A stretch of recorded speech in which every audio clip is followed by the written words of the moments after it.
ప్రార్థన చేసుకుందాం. ప్రేమ కలిగిన పరలోకపు తండ్రి, జీవము కలిగిన మా దేవ, మహిమ కలిగిన మా దేవ, మీకు స్తోత్రాలు. వారమంతా మీరు మాకు నీవు చూపిన నీ మహాకృపను బట్టి స్తోత్రాలు.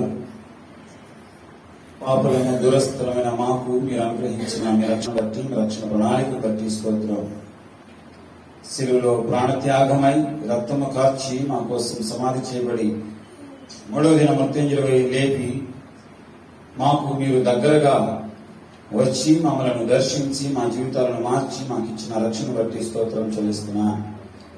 ఈ దినం కొరకై స్తుతిస్తున్నా. ఈ పరిశుద్ధ పునరుద్ధాన దినాన నీ మాటలతో మమ్మల్ని ఊరడించండి, ఆదరించండి, ధైర్యపరచండి, ప్రోత్సాహాన్ని ఇవ్వండి, హెచ్చరించండి, కనికరించి వెన్నుతట్టి మా ప్రయాణంలో, మా ఆత్మీయ జీవితంలో సహాయం చేయమని ప్రార్థిస్తున్నాను. నన్ను మీ సురుచాటు మరుగుపరచండి. నీ ప్రియకుమారుడు యేసుక్రీస్తు ప్రభువును మాత్రమే మేము ఘనపరచడానికి, చూడడానికి కృప చూపించండి. దేవా, మరి మా మానవ జ్ఞానం మరుగు చేయమని ప్రార్థిస్తున్నాను. యేసుక్రీస్తు ప్రభు నామంలో మరి ప్రతి అడ్డంకులను, ఆటంకములను బంధిస్తూ యాకోబునకు వాక్యము బయలుపరుచుకున్న ప్రభు మా మధ్యలోనికి వచ్చి మమ్మల్ని దర్శించి మాతో మాట్లాడారు. చెరువచ్చిన వారు దీవించున్నాను. నజరుడైన యేసు నామములో ప్రార్థిస్తున్నాము తండ్రి, ఆమేన్. కూర్చున్నాం. యోహాను సువార్త 5వ అధ్యాయము మనం మరి మొదటి 9 వచనాలు మనము చూచాం. ఇక్కడ బెతెస్దా కోనేరు అనేటువంటిది మనం చూస్తా ఉన్నాము. ఈ బెతెస్దా కోనేరులో స్వస్థతలు జరుగుతా ఉన్నాయి. ఏం జరుగుతున్నాయి? స్వస్థతలు అనే దానికంటే స్వస్థత అనడం బెటర్ అనమాట. ఎందుకని?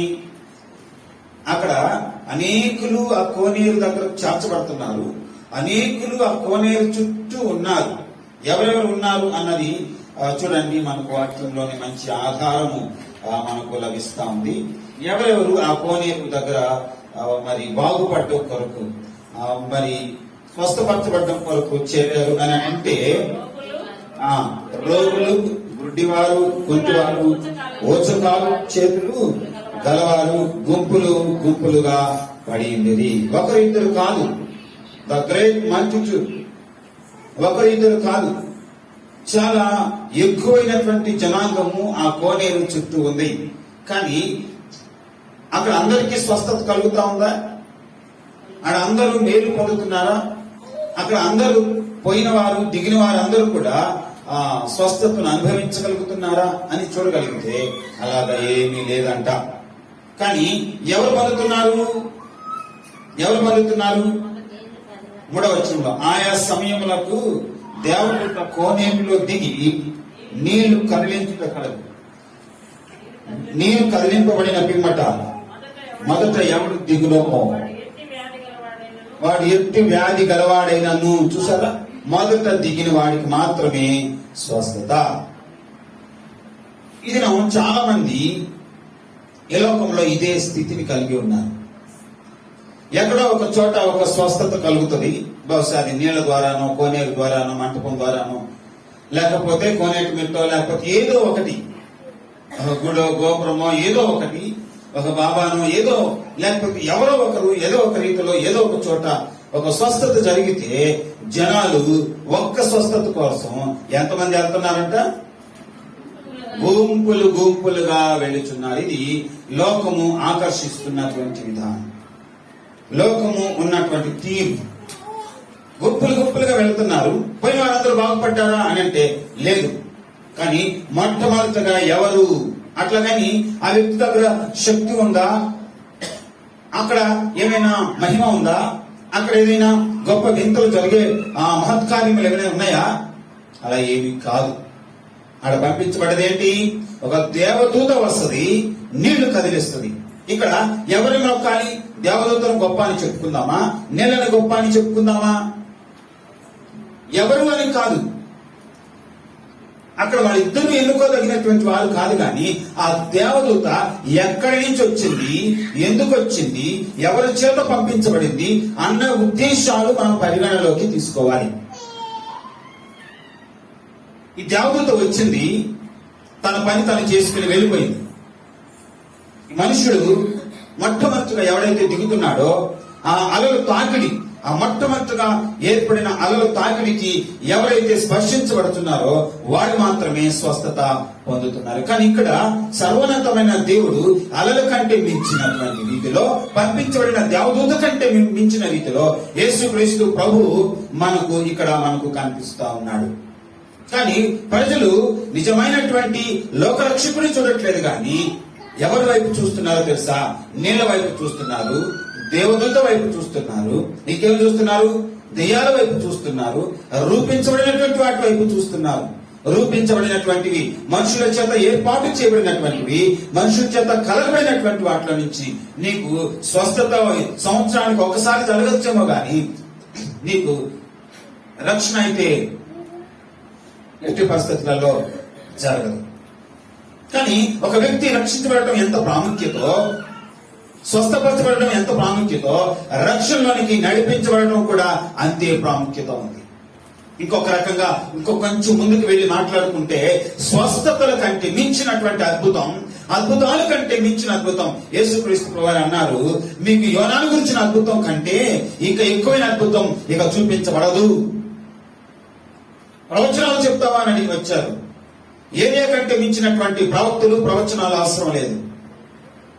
అప్పట్లోని దేవుని చేత పంపించబడినటువంటి ప్రవక్తులు భూమి మీద సంచరించి ప్రకటిస్తుంటేనే విశ్వాసం ఉంచలేదు, నమ్మకం ఉంచలేదు. కానీ ఇప్పట్లో అద్భుతాల వైపు కళ్ళెత్తి చూస్తున్నారు. కొన్ని అద్భుతాలు జరిగితే ఏమైనా నిలబడుతున్నారా? ఏమైనా యేసుని అంగీకరించగలుగుతున్నారా? రక్షణ ప్రణాళిక ఏమిటని ఆలోచించగలుగుతున్నారా? రక్షణ గురించినటువంటి మనస్సు ఏమైనా ఉన్నదా అంటే అవి కూడా ఏమీ లేదు. మనుషులకు ఏం కలగాలి? తాత్కాలికమైన మనుష్య ఇచ్చ వలన, మనస్సు వలన ఏదో పులకరించబడితే అది అద్భుతం అనుకుంటున్నారు. కానీ ఆ పులకరింపు కంటే మించినటువంటి అద్భుతం ఏముందా, అంతకంటే గొప్ప విశేషం ఏదైనా ఉందా అని ఎవరు ఆలోచించలేకపోతున్నారు. అందుకే ఈ గుంపులన్నీ ఏం చేస్తున్నారంట? కోనేరు దగ్గరికి వెళ్ళి కూర్చోమన్నారు. కోనేరు దగ్గర పోయి పడిపోయినారు. కోనేరు దగ్గర ఎదురు చూస్తున్నారు. దేనికి ఎదురు చూస్తున్నారు? దేవకి ఎప్పుడు వస్తుందో తెలియదు. అది కంటికి కనబడదు కదా, అది కంటికి కనిపించదు. కానీ కంటికి కనిపించదండి, నీళ్ళు అలచండి. దానికని పరిగెడుతున్నారు. ఎక్కడికి వెళ్తున్నారో తెలియదు. పుణ్యాలు, పురస్కారాలు, లేకపోతే పుణ్య స్థానాలకని పరిగెడుతున్నారు, పుణ్య స్థలాలకని బయలుదేరుతున్నారు. ఎక్కడికెక్కడికో మనుషులు ప్రయాసపడుతున్నారు, తీర్థయాత్రలు చేస్తున్నారు, రకరకాలుగా వెళుతున్నారు, ఎన్నెన్నో స్వప్రయోజనాలు చేస్తున్నారు. ఈ స్వప్రయోజనాలు చేయటంలో ఇక్కడ కూర్చున్నటువంటి 38 సంవత్సరాల అనుభవం కలిగిన వ్యక్తిని అడిగితే ఆ వ్యక్తి ఖచ్చితంగా ఇవన్నీ చెప్తాడేమో. ఏమని? ఎంత నీ వయస్సు అంటే, వయసు కంటే మించి తనకేముందో తెలుసా? అనుభవం. ఏంట అనుభవం అంటే 38 సంవత్సరాల నుంచి ఎక్కడున్నాడంట? పరుపు మీద పడుకోనున్నాడు, కోనేరు దగ్గర కూర్చొని ఉన్నాడు. ఎక్కడున్నాడు? కోనేరు దగ్గర ఉన్నాడు. ఎక్కడ పండుకున్నాడు? పరుపు మీద పండుకున్నాడు. ఈ దినాలలో చాలా మంది ఇదే దృక్పథాన్ని కలిగి ఉన్నారు. ఏమిటి? 38 సంవత్సరాలండి మా అనుభవం. 38 సంవత్సరాల నుంచి రాంది ఇప్పుడు వచ్చిందా? మా తాతలు ఉన్నారు, మా ముత్తాతలు ఉన్నారు, మా పెద్దలు వెళ్తున్నారు, మేము దాంట్లో వెళ్తాం, మాకు అది కావాలి, మాకు అదే కావాలి. దాంట్లో నుంచి బయట దిగడానికి ఇష్టపడట్లేదు. పరుపులో నుంచి కింద దిగడానికి ఇష్టపడట్లేదు. పరుపు కలిగించే వెచ్చనంలో, పరుపు కలిగించే వెట్టలో అలాగే ముడుచుకొని కూర్చొని పండుకుందామా, కాసేపు పండుకుందామా, కాసేపు దుప్పటిని కప్పుకుందామా, ఇక తెల్లారుతుందిలే. సామెతల గ్రంథంలో చక్కగా రాయబడి ఉంది ఈ మాటల గురించి. ప్రియమైనటువంటి వాళ్ళ చాలా మంది అనుభవం ఇదే. 8 సంవత్సరాల నుంచి 38 సంవత్సరాల నుంచి వాడు సుఖపడిపోతున్నాడు. ఏం చేస్తున్నాడు? వాడు సుఖపడుతున్నాడు. ఎక్కడ? పరుపు మీద. అది సుఖం అనుకుంటున్నాడు, అది ఎంజాయ్మెంట్ అనుకుంటున్నాడు, అది మంచిది అనుకుంటున్నాడు, అది అతనికి నచ్చింది, అది చక్కగా ఉంది. పర్వాలేదు. ఈ పర్వాలేదు అనేటువంటి పదము తన జీవితాన్ని కృషించిపోయేటట్టు చేసింది, తన జీవితాన్ని నాశనం చేసింది, తన జీవితాన్ని సోమరపాలు చేసింది, తన జీవితాన్ని వ్యాధిగ్రస్తులుగా చేసింది, తన జీవితం రోగగ్రస్తులుగా చేసింది, తన జీవితం గురించి తను ఆలోచించలేని స్థితిలోనికి దిగజారిపోయి పరుపు మీద నుంచి కిందకు దిగడానికి అతనికి ఏమాత్రం కూడా ఇష్టం లేని స్థితిలోనికి వెళ్ళిపోయాడు. ఎంత దీనమైనటువంటి స్థితిలోకి వెళ్ళిపోయాడు. ఇది నాలో చాలా మంది పలకరిస్తూ అంటారు, చాలా ఇప్పుడు వచ్చిన ఇది ఏమలే, ఇప్పుడు వచ్చింది పెద్ద విశేషమా, ఇప్పుడు వచ్చింది పెద్ద ఘనతనా, అక్కర్లేదు. ఇంకేం కావాలా, మరి 38 సంవత్సరాలండి, మా తాతలు ముత్తాతలు కాలం నుంచండి, మాకు దేనికండి కొత్త మార్గము కాదు పిల్లరా.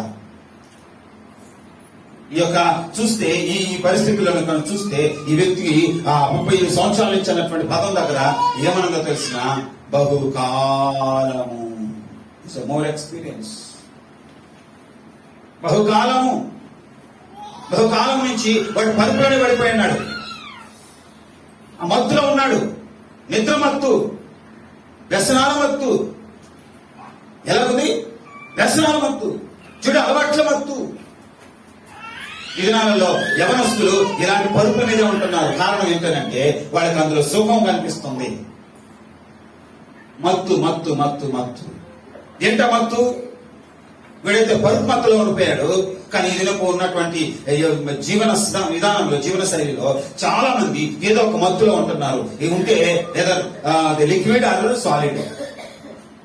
ఏంటి ఉంటే ద్రవ పదార్థమైనా తీసుకోవాలి, లేదా ఘన పదార్థమైన ఏదో ఒక రీతిలో శరీరాన్ని మత్తుగా ఉంచుకోవడానికి ఇష్టపడుతుంది ఈ ప్రపంచం. మత్తుగా ఆ మత్తులో నుంచి బయటపడాలి. ఆ మత్తులో నుంచి బయటకు రాలేకపోతున్నారు. కారణం ఏంటంటే ఆ పరుపు మెత్తగా ఉంది. ఆడుతూ పాడుతూ చెడు అలవాట్లు చేసుకొని, ఆడుతూ పాడుతూ వ్యసనాలకు అలవాటు అయిపోయి, ఆడుతూ పాడుతూ ఏదో ఒక గొప్ప శాస్త్రాలకు అలవాటు అయిపోయి, లోకపు శాస్త్రాలకు అలవాటు అయిపోయి, బూతులకు అలవాటు అయిపోయి, లేకపోతే బీర్లకు అలవాటు అయిపోయి, సిగరెట్లకు అలవాటు అయిపోయి, పాన్పరాట్లకు అలవాటు అయిపోయి, అవి మత్తు కలిగిస్తుంటే అవి వాటిలో హ్యాపీగా ఉంది. మనసు మైండ్ లేదా తలకాయ తిమిరెక్కకుంటే దానికి ఏదో హ్యాపీగా అనిపిస్తా ఉంది. ఈ దినాలలో యవనస్తులు, లేకపోతే ఈ దినాల్లో చుట్టూ యవనం, ఈ దినాల్లో చుట్టూ మనుషులు ఎలా అయిపోయారంటే, ఒరే ఒకడు అంటున్నాడు 2 వీలర్ నేను ఎక్కుతాను వెనకాల, నువ్వు నడపాలంటే వాడు అంటున్నాడు నేను నడపలేనన్నా, మనం మంచి ఎఫ్జెడ్ నడుపుతుంటు కదరా, మంచి ఎఫ్జెడ్ నడుపుతుంటే అన్న నువ్వు ఉండవు, నేను నడపలేను. కారణం ఏంటంటే వాడు తర్వాత మాటల్లో చెప్తున్నాడు, వాడికి నడపాలంటే ధైర్యం కావాలా, ధైర్యం కావాలంటే ప్యాకెట్ వెనకాల ఉన్న పొట్లం కావాలా. ఏంటది? గుట్కాలు, హంసులు, ఏదో ఒక మత్తు కావాలి. ఆ మత్తులో ఎంత ధైర్యం వస్తుంది, ఎంత పనైనా చేయొచ్చు. ఎక్కడికెళ్ళిపోయాడు? వీడికన్నా అయితే ఆ విషయంలో 38 సంవత్సరాల ఎక్స్పీరియన్స్ ఉంది. ఇప్పుడు వచ్చినటువంటి వాళ్ళకి 38 సంవత్సరాల ఎక్స్పీరియన్స్ కోసం వాళ్ళు ఎన్ని త్యాగాలు చేస్తున్నారు. దొంగతనాలు చేస్తాడు. ఒకడు బ్యాచ్ ఉండేది. నేను పనిచేస్తున్నటువంటి కాలంలో ఒక సూపర్ కంప్యూటర్ ఒకటి మిస్ అయిపోయింది. ఆ బిల్డింగ్ ఇన్ఛార్జిగా ఉన్నటువంటి సమయంలో ఆ తాళాలు మా దగ్గరే ఉన్నాయి. వచ్చారు ఇంటెలిజెంట్ వాళ్ళు వచ్చారు, సిఎస్ఎఫ్ వాళ్ళు వచ్చారు, వాళ్ళ సిఐ, వాళ్ళ ఎస్ఐ, వాళ్ళ ఆర్ఐ వాళ్ళందరూ వచ్చారు. వాళ్ళందరూ ఇంట్రాగేషన్ చేస్తున్నారు. అవునండి నా హ్యాండ్ ఓవర్ లో ఉన్నాయని చెప్పాం. అంతా అయిపోయింది. ఎంక్వైరీ స్టార్ట్ అయిపోయింది. ఎంక్వైరీ వాళ్ళు వచ్చి ఎంక్వైరీలు అన్ని చేసుకుంటున్నారు. అక్కడ పెట్టారు. తర్వాత తీరా ఒక 4 నెలలు అయిన తర్వాత బయటపడింది. ఆ బయటపడితే విషయం ఏంటంటే యవ్వన టీం వాళ్ళందరూ వయసు ఎంత? 18 నుంచి 21 సంవత్సరాల వయసు ఉన్నటువంటి యవనస్తులు. ఆ బ్యాచ్ ఏమని పెట్టుకుంటారు? పేరు తెలిసిన బ్లేడ్ బ్యాచ్ అని పెట్టుకుంటారు. ఏం బ్యాచ్? Blade batch. ఏమిటి విషయం అంటే వాళ్ళు వ్యసనాలకి ఏం కావాలి? తినడానికి పెట్రోల్ కావాలి, తినడానికి తిండి బీర్లు కావాలి, ఎంజాయ్ చేయడానికి కేకులు కావాలి, గ్రౌండ్లలో ఎంజాయ్ చేయడానికి కావాల్సిన సదుపాయాలు కావాలి. ఏం చేయాలో వాళ్ళకి అర్థం కాక దొంగతనాలకు అలవాటు పడిపోయారు. తర్వాత పోలీసులు పట్టుకున్నారు, ఎత్తుకొని పోయి జైల్లో వేశారులేండి. ఆ తర్వాత విషయం ఏదో మారిపోయింది. యవ్వనము చూడండి, ఇదిలోపు జీవితాలు చూడండి, ఎంతటి సుఖానికి అలవాటు పడిపోయి ఆ సుఖమనే దాంట్లో వ్యభిచారం చేస్తున్నారు. అడిగితే అలా అంటున్నారు, నాకు కావాల్సిన డబ్బే కదా, కాసేపు ఏముందండి. ప్రియమైన వాళ్ళరా, వ్యభిచారము చేసేటువంటి వారు కావచ్చు, వ్యభిచారులు కావచ్చు, మాంత్రికులు కావచ్చు, ఇక ఏవైనా పాపము కావచ్చు, పాపముల వల్ల జీవితం ఏంటో తెలుసా? నరకము. వాళ్ళు నిత్యాగ్ని గుండంలోనికి వెళ్ళిపోతారు. ఈ వ్యక్తి కూడా ఈ సుఖంలో పండుకొని ఉన్నాడంట. ఈ పరుపుల నుంచి బయటకు దిగలేకపోతున్నాడు. బహుకాలం నుంచి అనగా 38 సంవత్సరాల నుంచి ఆ బరువు మీద పండుకోనున్నాడు. అదే మంచిగా ఉంది అనుకుంటున్నాడు. ఆ కాస్త ఎండ పెరిగే కొలది తనకి ఏమనిపిస్తుందంటే ఇంకాసేపు పండుకుందామా, ఇంకొంచెం పండుకుందామా, ఇంకొంచెం దుప్పటి కప్పుకుందామా, ఇంకొంచెం ముడుచుకుందామా అని తన 2 చేతులు ముడుచుకొని తన యొక్క 2 కాళ్ళ మీద పెట్టుకొని కళ్ళు గట్టిగా మూసుకొని హ్యాపీగా ఉంది, చక్కగా ఉంది అని అన్నటువంటి స్థితిలోనికి దిగజారిపోతూ ఉన్నారు. లోకాన్ని చూద్దామే, వాస్తవాన్ని చూద్దామే, వెలుగును చూద్దామే, ఎక్కడో ఇది కాదు మన సంతోషాన్ని ఇచ్చేది, ఇది కాదు నిత్య జీవము, ఇది కాదు సుఖము, ఇది కాదు పరలోక ప్రయాణము, ఇది కాదు నిజమైనటువంటి మరి మార్గము అన్నటువంటి ఉద్దేశమే వారి జీవితాల్లో కనుక్కోలేని మత్తులో ఉండిపోతామంది ఈనాటి ప్రపంచం. ఇలాగే ఉండిపోయింది. ప్రియమైనటువంటి వారినరా, ఉన్న స్థితిని చూసుకొని ఒకసారి పరీక్ష చేసుకోవటం మంచిది. సెల్ఫ్ ఎగ్జామినేషన్ చాలా ఇంపార్టెంట్ ఈ టైంలో. ఈ వ్యక్తి అది ఆలోచిస్తూ ఉన్నాడు. 38 సంవత్సరాల నుంచి చూస్తున్నాను, చాలా మంది వస్తూ ఉన్నారు పోతూ ఉన్నారు. చెప్పుకోవడానికి చాలా గర్వంగా అనిపించొచ్చేమో గాని ఈ గర్వము నాకు చాలా అవమానంగా ఉంది. తన మనస్సాక్షి ఏదో ఒక దినాన్ని వెలిగించబడింది. వీళ్ళారా, మనసులో వెలుగుతూ ఉంటే చాలు. హృదయాంతరంగాలు పరిశోధించే దేవుడు, హృదయాంతరంగాలు పరీక్షించే దేవుడు ఖచ్చితంగా ప్రతి ఒక్క ఆశ గల ప్రతి ప్రాణం తృప్తిపరచడానికి ఇష్టపడి పరిగెత్తుకుంటూ వెళ్ళేటువంటి వాడు ఎవరో తెలుసా? యేసుక్రీస్తు వారు మాత్రమే. సమయ స్త్రీ అవమానం చేత అల్లాడిపోతా ఉంది, పాపంలో నుంచి అల్లాడిపోతా ఉంది. ఆ పాపం వల్ల కలిగిన అవమానం తట్టుకోలేకపోతుంది. అయ్యో, నేను వ్యభిచారంలో ఉన్నానే, నేను ఈ అవమానంలో నుంచి తట్టుకోలేకపోతున్నానని అని తను ఎంతో వెంపర్లాడుతున్నప్పుడు, మనశ్శాంతి కోసం ఎగిరి పడుతూ ఉన్న సమయంలో యేసు చూశాడు, హృదయాన్ని పరీక్షించాడు, పరిశీలన చేశాడు. ఒక వెంట మధ్యాహ్నం తను కొండ కడవ తను సంకులో పెట్టుకొని బావి దగ్గరికి వెళ్ళినప్పుడు యేసు క్రీస్తు ప్రభువారు బావి దగ్గరికి వెళ్ళి ఆ వ్యక్తితో సంధించాడు, ఆ వ్యక్తిని దర్శించాడు, ఆ వ్యక్తితో మాట్లాడాడు. అంటున్నాడు కదా, నేను ఇచ్చి నీళ్లు తాగువాడికి అప్పటికి దప్పిగలడు అని చెప్పి మాట్లాడంగానే ఆమెకు అర్థమైపోయింది, జీవజలపు ప్రదాత, జీవజలం ఇచ్చేవాడు, జీవాహారం ఇచ్చేవాడు, జీవమును ఇవ్వడం కొరకే పరలోకం నుంచి దిగి వచ్చినటువంటి జీవప్రదాత ఈయన అని చెప్పి ఆ నీటితో సాగిలి పడింది, రక్షణ అనుభవించింది, ఊర్లోనికి వెళ్ళింది. నాతో చెప్పిన వాడు ప్రవక్త కాడా, రండి చూద్దురని రక్షకుని చూపించింది. పిల్లారా, హృదయం లోపల ఇలాంటి ఆశ మీ కనుక ఉంటే యేసు నీకోసమే. గ్రేషియన్ దేశంలో మంచి యవన పడుచువాడు తన రాళ్లతో తను తాను గాయపరుచుకుంటున్నాడు. తన చేతులు కాళ్ళు కట్టేస్తుంటే సంఖ్యలను తాళ్లను తుత్తులుగా చేస్తూ ఉన్నటువంటి సందర్భంలో తన జీవితాన్ని తాను పాడు చేసుకుంటూ, తన జీవితాన్ని తను గాయపరుచుకుంటూ, తన జీవితాన్ని తను వ్యర్థం చేసుకుంటూ, తను ఎక్కడికి ప్రయాణం చేస్తున్నాడో తెలియక సమాధులలో వాసం చేస్తున్నటువంటి యవనస్తుని హృదయం పరితపిస్తూ ఉందో ఏమో తెలియదు కానీ ప్రేమగల యేసుక్రీస్తు ప్రభువారు వాడ దిగి నేరుగా ఎక్కడికి వెళ్ళాడో తెలుసా? సమాధుల తోట మీదకి వెళ్ళాడు.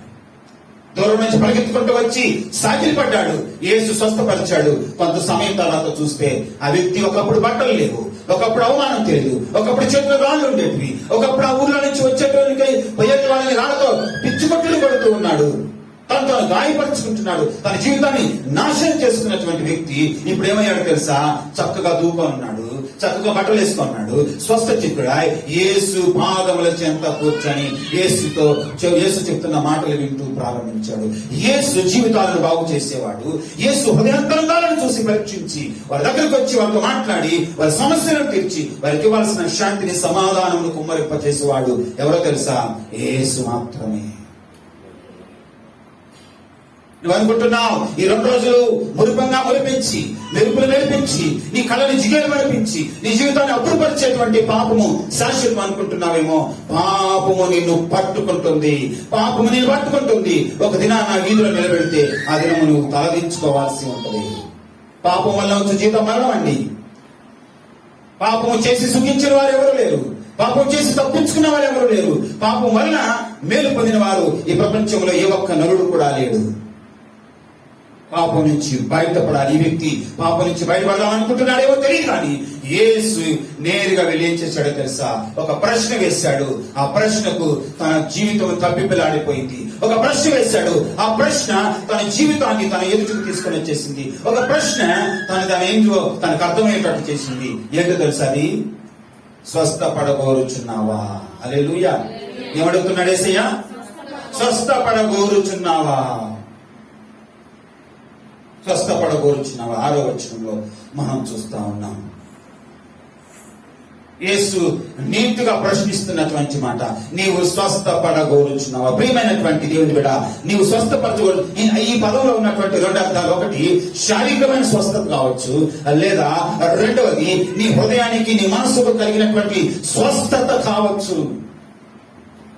యేసు నీకు స్వస్థతని ఇవ్వడానికి ఇష్టపడతా ఉన్నాడు. యెషయా గ్రంథం 1వ అధ్యాయము 5-6 వచనాల్లో ఉంటుంది కదా, నీ గండెత్తి నుంచి అరికాలు వరకు స్వస్థత కొంచెమైనా లేదు, పచ్చి గాయముల చేత పుండ్ల చేత ఉన్నటువంటి నిన్ను చూసి యేసు నిన్ను పైనుంచి దగ్గరకు వచ్చి నిన్ను అడగాలనుకుంటున్నమాట, నీవు స్వస్థపడగోరుచున్నావా? ప్రియమైన వాళ్ళారా, ఆలోచించడం మంచిది. నీవు స్వస్థపడగోరుచున్నావా? నీ శరీరపు స్వస్థతను మాత్రమే చూస్తున్నావేమో, యేసైతే నీ అంతరంగమునకు, నీ హృదయానికి కలిగినటువంటి గాయాన్ని కూడా చూస్తున్నాడు. ఆ హృదయానికి కలిగిన పరిస్థితుల నుంచి కూడా నీకు స్వస్థతనివ్వాలని ఆశపడుతున్నాడు. ఇర్మియా గ్రంథం 17:9 ఉన్నట్టు కదా, 17:10 ఉన్నటువంటి మాట ఏంటో తెలుసా? 17:9 హృదయం అన్నిటికంటే మోసకరమైనది, అది బహు ఘోరమైనటువంటి వ్యాధి కలది, దాన్ని గ్రహించగలిగిన వారు ఎవరు లేరు. 10వ వచనంలో ఏముంటుందో తెలుసిన? హృదయాంతరంగమును పరిశీలించగలిగినటువంటి వాడే అంట. అట్టి దేవుడు నీ హృదయం లోపల దాగి ఉన్నటువంటి ఆ లోపమును చూస్తున్నాడు, రోగాన్ని చూస్తున్నాడు, వ్యాధిని చూస్తున్నాడు, వ్యాకులతను చూస్తున్నాడు, కన్నీటిని చూస్తున్నాడు, నువ్వు చెదిరిపోయిన స్థితిగతులను చూస్తున్నాడు. ఇంటిగా పరిస్థితిలో ఉన్నటువంటి నీ హృదయపు వ్యాధుల్లో నుంచి, పరిస్థితుల నుంచి ప్రభువు నీకు స్వస్థతనివ్వాలని ఆశపడతా ఉన్నాడు. యేసు స్వస్థతనిచ్చేది. యేసు ఎవరండి? స్వస్థపరిచేవాడు. నేను అడుగుతున్నాడు కదా, నీవు స్వస్థపడగోరుచున్నావా? 2 రకాలైనటువంటి స్వస్థతలు నాకు అర్థమైనవి. బహుశా నీ శారీరకమైనటువంటి స్వస్థత కొంతకాలం ఉండొచ్చు, తిరిగి మరలా గాయపడవచ్చు, మరలా బాగలేకుండా రావచ్చు, మరలా రోగి అయిపోవచ్చు, మరలా వ్యాధి అయిపోవచ్చు. కానీ హృదయానికి కలిగిన గాయములు కనుక యేసు రక్తం చేత, యేసు బలియాగం చేత, యేసు చేత కట్టబడితే నీవెప్పటికీ కూడా తప్పికొనవు. ప్రభు క్రీస్తు యేసు చెప్తున్నాడు, నా ఎంతకు వచ్చి నేను ఎంత మాత్రం తోసేయను, కానీ నేను ఇచ్చు జీవజలం త్రాగువాడు ఇక ఎప్పటికీ తప్పికొనడు. ఇవన్నీ తస్కడాయి, మరలా తప్పికొనడు. యేసు ఇచ్చే సమాధానము ఎంతో విలువైనది. ప్రియులారా, హృదయమునకు సమాధానం కోసం పరితపించే వారికి కావాలి ఉన్నారు అని అంటే, అటు వారికి యేసు తప్ప ప్రపంచంలో మరొక సమాధానం లేదని చెప్పడంలో నేను ఖచ్చితంగా ముందుకు వస్తూ ఉన్నాను. హృదయం అంతరంగం లేనివాడు, నీ మనసుకు, నీ మనస్సాక్షికి, నీ హృదయానికి శాంతిని, సమాధానం ఇవ్వగలిగినటువంటి వాడు ప్రభు యేసుక్రీస్తు వారు మాత్రమే. ప్రభు యేసుక్రీస్తు వారు మాత్రమే. నువ్వు అనుకుంటున్నావు నా హృదయంలో ఉన్నది ప్రభుకి ఏం తెలుసు? ఖచ్చితంగా నీ హృదయంలో ఉన్నదే కాదు, నీ గతం కూడా మొత్తము ఆయనకు తెలుసు. ఈ వ్యక్తి దగ్గరకు వస్తే ఈ వ్యక్తిని అడిగితే ఏమంటాడు? నాకు బాగా ఎక్స్పీరియన్స్ ఉందండి అని అంటున్నాడు. ఎంత? 38 సంవత్సరాల ఎక్స్పీరియన్స్. ఎంతమందిని చూస్తుంటానో నా చూపులో, ఎంతమందో నాకు తెలుసు, వస్తున్నారు పోతున్నారయ్యా, నేను ఎంతో మందిని చూస్తుంటానయ్యా, నాకు బాగా తెలుసు అయ్యా, నేను ఈ విషయంలో తలబడిపోయానయ్యా, నాకు చాలా ఎక్స్పీరియన్స్ ఉందండి అయ్యా. తర్వాత ఆ వ్యక్తి అంటున్నాడు కదా, చూస్తున్నారా? చూద్దాం రండి.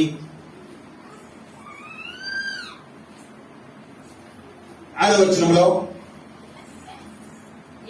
7వ వచనం చదువుతారు. ఆ రోగి, అయ్యా, నీళ్లు కదిలింపబడినప్పుడు నన్ను కోనేటిలోకి దించుటకు నాకు ఎవడనూ లేడు గనుక నేను వచ్చినంతలో మరి ఒకడు నాకంటే ముందుగా దిగినని నేను ఆయనకు ఓతరం ఇచ్చాను. మంచి సమాధానం చెప్పాడు. అయ్యా, నాకు రావాలని ఆశ అయితే ఉంది, కానీ నాకంటే ముందు ఇంకొకడు వెళ్ళిపోతున్నాడు. అంటే ఏమని అర్థం? అంటే ఇండైరెక్ట్ గా చెప్తున్నాడు, నాకు స్వస్థత కావాలండి, నేను బాగుపడాలనుకుంటున్నానండి, నా శరీరపు పరిస్థితులు అనుకూలించకపోయినప్పటికీ నా హృదయపూర్వకంగా కోరుకుంటున్నాను, నా మనస్ఫూర్తిగా కోరుకుంటున్నాను. సమయశ్రీ హృదయంలో ఏముందో, గిరస్ల దేశంలో ఉన్నటువంటి యవనస్తులకి ఆ యొక్క సమాజంతో ఉన్న యవనస్తుల హృదయంలో ఏముందో నా హృదయంలో కూడా అదే ఉంది. ఇది నేను కూడా ప్రశ్నిస్తున్నాను, నీ హృదయంలో ఇదే ఉందా? సత్యం గురించిన దాహం నీకుంటే, నీ గాయములు కట్టుకోవాలని ఆశ నీకుంటే, యేసు చేత తృప్తిపరచబడాలన్నటువంటి కోరిక నీకుంటే, యేసు వారికి సరిపోయాడు. యేసు